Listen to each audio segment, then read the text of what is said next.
من الشيطان الرجيم بسم الله الرحمن الرحيم الحمد لله الذي خلق السماوات والأرض وجعل الظلمات والنور ثم الذين كفروا بربهم يعدلون والصلاة والسلام على أشرف المرسلين وعلى آله وأصحابه أجمعين اللهم بارك لنا في شيخنا اللهم آته خير ما سألك حبيبك اللهم انفعنا بصحبته واجعلها حجة لنا يوم القيامة آمين. Donc on va continue donc toujours dans l'explication tentative d'explication du premier fondement de la tariqa qui est donc l'ahd, l'engagement, et on est arrivé ici donc inchallah à l'avant-dernier chapitre si on peut dire qui est la bay'a lillah. Donc ce chapitre sera en fait une tentative d'explication d'un verset de Surat al-Fath avec on va essayer de ramener inchallah les divers paroles de ceux qui ont parlé dans leur tafasir à ce sujet. Donc le verset en question c'est le verset numéro 10 dans lequel Allah subhanahu wa ta'ala dit ce qui pourrait signifier ceux qui te prêtent le serment d'allégeance ne font que prêter serment à Allah. La main d'Allah est au-dessus de leurs mains. Quiconque viole le serment ne le viole qu'à son propre détriment. Et quiconque remplit son engagement envers Allah, il lui apportera bientôt une énorme récompense. En vérité, ce verset se réfère à un maqam, au degré spirituel que certains ont appelé Jam' al-Jamr, et dans lequel le commandement, al-hukm, se fond dans l'action, le faire lui-même se fond dans l'attribut as-sifa, et as-sifa se fond dans l'essence, al-dhat. À ce sujet, l'imam al-Qushayri radiyallahu anhu a dit dans son tafsir qu'il s'agit d'une indication claire du maqam al-jama', c'est-à-dire le maqam que connaît donc dans notre tariqa, dont on a aperçu le mourid après avoir réalisé la khulwa. Et donc après que Sayyidina Cheikh radiyallahu anhu lui ait donné le sir qui est le résultat de ces jours passés en i'tikaf. Et donc on le retrouve, il dit donc l'imam al-Qushayri qu'on retrouve également ce maqam explicité très clairement dans un autre verset dans Surat al-Anfal. Allah subhanahu wa ta'ala dit et lorsque tu lançais une poignée de terre, c'est-à-dire ce n'est pas toi qui lançais mais Allah. Et il dit également dans son Mukhtasar que ce verset indique l'accomplissement pour le prophète sallallahu alayhi wa sallam du fana complet de son être en Allah et de sa persistance de baqa en Allah. Il est également question donc de ce maqam al-jama' dans le hadith Qudsi qui est très connu, dans lequel Allah subhanahu wa ta'ala dit mon serviteur ne cesse de se rapprocher de moi jusqu'à ce que je l'aime, et lorsque je l'aime, je deviens son ouïe par laquelle il entend, sa vue par laquelle il voit, sa main par laquelle il saisit, ses pieds par lesquels il marche, etc. Et les personnes qui atteignent ce maqam sont appelés Ahlut Tarbiyya Nabawiyya, c'est-à-dire les gens, si on veut, de l'éducation prophétique. Et ceux qui prendront la bay'a de ces personnes-là prendront en fait la bay'a directement avec Allah. Et ceux qui regardent dans la direction de ces gens-là regarderont dans celle de Allah. Celui donc qui viole le serment ne le fait qu'à son propre détriment. Il perdra de ce fait la lumière de l'Basira qui est donc un signe de la validité de ce serment, et retournera donc par là même au maqam du commun des gens. Tandis que celui qui remplit son engagement avec Allah, il lui apportera bientôt une énorme récompense, et cette énorme récompense, c'est la vision ininterrompue de son essence, subhanahu wa ta'ala, la vision depuis le maqam des rapprochés, c'est-à-dire en arabe les muqarrabin. Quelle que soit l'époque, il y a toujours sur terre des héritiers complets parmi les gens d'Allah. car c'est par eux que Allah il lève son courroux, qu'il fait descendre une pluie bienfaitrice, c'est-à-dire qui nous fait bénéficier de toutes sortes de bienfaits. Ces gens-là sont donc la garantie de la sécurité de la terre. La bay'a donc d'un héritier complet est une bay'a sans wasita, par le sir du hadith Qudsi Ahbabtu an u'araf, je voulus être connu. Une bay'a sous l'arbre des khutum de l'Hadratul Ahadiyya, c'est-à-dire c'est un arbre en dehors du lieu, non concerné par la direction ni l'emplacement, comme le précise le verset dans Surat An-Nur, un olivier ni oriental ni occidental. Et Allah, dans un autre verset, subhanahu wa ta'ala, dit dans Surat Al-Fath, Allah a très certainement agréé les croyants quand ils t'ont prêté serment d'allégeance sous l'arbre. Il a su ce qu'il y avait dans leur cœur et a fait descendre sur eux la quiétude. Et il les a récompensés par un fath proche. On voit dans ce verset, donc Allah a très certainement agréé les croyants quand ils t'ont prêté le serment. On voit que la bay'a ici précède l'agrément, al-rida, parce que les croyants sont agréés dans l'azal, c'est-à-dire avant d'être créés, avant de leur création de leur forme physique et spirituelle. Donc cet agrément n'évolue pas et n'est pas remplacé par quoi que ce soit d'autre. La bay'a, en ce sens, est donc le fruit de l'arbre de l'agrément cité dans le verset, dans Surat Ibrahim, dans le sens un bel arbre dont la racine est ferme et la ramure s'élançant dans le ciel, il donne à tout instant ses fruits par la grâce de son Seigneur. Allah propose des paroles à l'intention des gens afin qu'ils s'exhortent.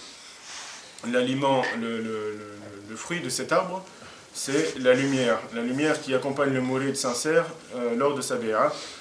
Donc pour nous dans Tariq al-Kalkaliya c'est assez connu maintenant, le mourid quand il prend la bay'a ici de Nashir, il voit directement cette lumière, donc le fruit de la bay'a. Il la voit avec l'œil de son cœur, puis avec les yeux de sa tête en mushahada, étant en état d'éveil et non pas endormi. L'imam Ibn Qayyim al-Jawzi dit dans son Kitab al-Ruh, lorsque le cœur est submergé par la lumière, alors elle déborde et accourt du cœur jusqu'aux yeux et est alors dévoilée à la vue des yeux à la mesure de cette lumière. Dans un hadith, le prophète sallallahu alayhi wa sallam dit, il était chez Hafsa radiallahu anha, et il a dit, si Allah veut, personne de ceux qui ont pris la bay'a sous l'arbre n'entrera en enfer. Et alors elle a dit, mais si, plutôt, ya Rasulallah, il y en a certains qui vont y passer. Et alors il l'a réprimandé, et elle a cité le verset dans Surat Maryam, et il n'y a personne parmi vous qui ne passera pas par l'enfer. Et le prophète sallallahu alayhi wa sallam répondit par le verset qui vient juste après, dans la même surat, ensuite, nous délivrerons ceux qui étaient pieux et nous y laisserons les injustes agenouillés. Sidi al-Baqali, radiallahu anhu, dit dans son tafsir de Ayat al-Bay'a, c'est-à-dire qu'on a cité précédemment, Allah a très certainement agréé les croyants quand ils t'ont prêté serment d'allégeance sous l'arbre. Il dit donc au sujet de tafsir de l'explication de ce verset que Allah les a agréés avant même qu'ils ne soient créés. Et que son agrément reste inchangé et inchangeable pour l'éternité, car il s'agit de l'une de ses sifat, azaliya, baqiya, abadiya, c'est-à-dire un attribut prééternel, immuable et impérissable, non sujet au changement, quels que soient les événements, que le serviteur soit obéissant ou commettant des péchés. Du fait que Allah les ait choisis d'entre ses serviteurs, il demeure éternellement au degré spirituel qui leur a été octroyé, et il n'en diminue pas, car Ahlul Rida, les gens de l'agrément, jouissent de sa protection et ne sont pas exposés aux méfaits de Ahlul Bu'd, les gens de l'éloignement. Ils furent dotés de son agrément et l'ont agréé de même qu'il les a agréés. Allah dit dans ce sens dans dans Surat Al-Bayyina, radiyallahu anhum wa radu an. Allah les agrée et il l'agrée. Et ceci après qu'il ait placé donc, en leur cœur de ses lumières, comme le confirme le verset فَأَنزَلَ السَّكِينَةَ عَلَيْهِمْ. Il a fait descendre sur eux la quiétude. Le signe de validité d'une bay'a pour Allah et pour son prophète sallallahu alayhi wa sallam, descend, ce signe c'est donc la descente de cette lumière dans le cœur du mouride, sachant bien que viendrait une époque où des gens se mettraient à prétendre détenir ce qu'ils n'ont pas. Voilà, Allah a donc fait de ce signe si on veut une authentification, un signe de l'authenticité de notre bay'a lillah wa li rasulihi sallallahu alayhi wa sallam. Bloquant ainsi, parce que des gens qui pas très bien intentionnés qui pourraient bloquer la route des aspirants vers Allah. Et donc, Nur al-Sakina, cette lumière qui descend dans le cœur de ceux qui ont pris cette bay'a, est la preuve du rattachement direct au prophète sallallahu alayhi wa sallam par un sanad, une chaîne de transmission authentique. Sidi Ahmad ibn Ajiba, radiallahu anhu, dit dans le tafsir de ce verset, qu'on va essayer de faire rapidement, donc il parle des shuyukh de Tarbiya et il dit que ce sont les successeurs du prophète sallallahu alayhi wa sallam, et que celui qui prendra donc bay'a avec eux prendra directement le bay'a avec le prophète sallallahu alayhi wa sallam. Le verset dit donc Allah a très certainement agréé les croyants, laqad radiyallahu anil mu'minin, c'est-à-dire les croyants recherchant sa face, quand ils t'ont prêté le serment d'allégeance, idh yubayyi'unaka, ô toi arif billah, sous l'arbre, tahta ash-shajara, c'est-à-dire sous l'ombre de l'arbre de ta volonté et de ton désir de lui. Il a su ce qu'il y avait dans leur cœur, fa'alima ma fi qulubihim, en termes, c'est-à-dire ce qu'il y avait dans leur cœur en termes de sincérité, et il a fait descendre sur eux la quiétude, fa'anzala as-sakinata alayhim, c'est-à-dire jusqu'à ce qu'ils ne ressentent plus les difficultés de la tarbiya, c'est-à-dire qiyam al-layl, le zikr, le jeûne, les prières, etc. Et les a récompensés par un fath proche. C'est-à-dire ce fath proche, c'est l'arrivée dans Hadrat al-Ayyan, et qui se caractérise pour le mouride par la vision des lumières, ainsi qu'un abondant butin, cet important butin, ce sont des ouvertures spirituelles, futuhat, ou des dévoilements, mukashafat, ou des secrets, asrar, et des élévations en degrés dans des quantités illimitées. Un important butin qu'ils ramasseront. Dans le verset juste après, Allah vous a promis un abondant butin que vous prendrez. C'est-à-dire que vous prendrez après le fatr, en termes de degrés spirituels et d'élévation dans les ascensions du dévoilement. Et il a été pour vous celle-ci, c'est-à-dire le maqam de l'extinction, et repousser de vous les mains des gens, c'est-à-dire les obstacles que représentent les passions, pour que vous vous en remettiez uniquement à votre Seigneur, afin que tout cela soit un signe pour les croyants, c'est-à-dire les croyants qui vous succéderont et rechercheront la guidée à travers la vôtre, et qu'ils vous guident dans un droit chemin, c'est-à-dire le chemin menant à Hadrat al-Quds. Hadrat al-Quds, c'est un maqam dans lequel plus aucun aspect de votre nafs n'interfère entre vous et votre Seigneur, et vous pouvez alors vous passer de tout ce qui n'est pas lui, sans éprouver ni lassitude ni gêne.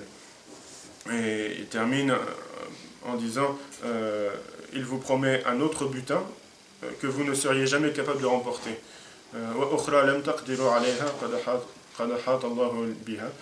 dans ce monde, c'est-à-dire qu'on ne pourrait jamais remporter dans ce monde, et qu'il nous réserve pour le jour du jugement, Inch'Allah. On espère donc être parmi ces gens-là, que Allah nous guide pour qu'on fasse un jour parmi de ces gens-là. اللهم علمنا ما ينفعنا وانفعنا بما علمتنا اللهم بارك لنا في شيخنا اللهم زد له في كل خير أعطيته إياه وتوفنا وهو راض عنا